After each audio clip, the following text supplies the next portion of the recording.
What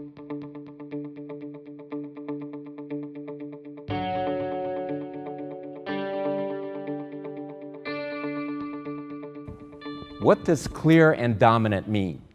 When something's clear and dominant, if I release this bottle, it's going to fall to the ground. That's clear and dominant. Who needs time to think about this and use your technical expertise? No one. Why? Because it's so clear and dominant.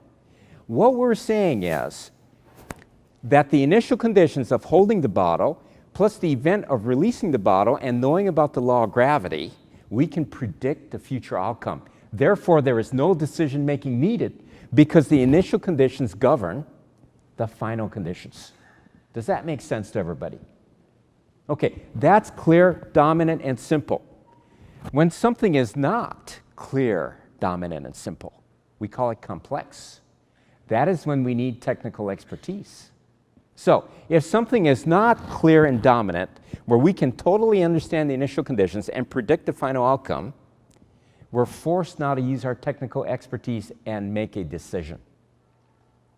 When we make a decision, is it based on what we know or what we don't know? Let me propose something to you. When something is simple, dominant, and clear, can everybody agree that the understanding of the initial conditions governs the final conditions or allows us to predict what's going to happen? Therefore, if we know something, do we make a decision? A decision can be defined as when we think there's two potential options for one set of initial conditions. So when you totally understand the initial conditions, do you need to make a decision? No. Because why? Because you know what's going on. Now, the other case is when we don't know what's going on, then we make a decision, which means by definition, we make a decision based on what? What we don't know. And therefore the risk goes up.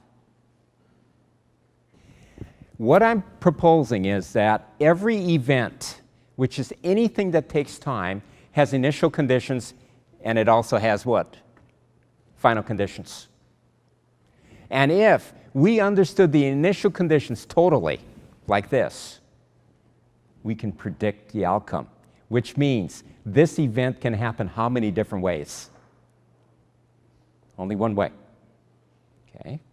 Now, therefore, the more we understand, the more accurate our prediction. The more we understand, project cost should go what? Down. Decision making should go what? Down. Risk should go what? Down. Does that make sense to everybody?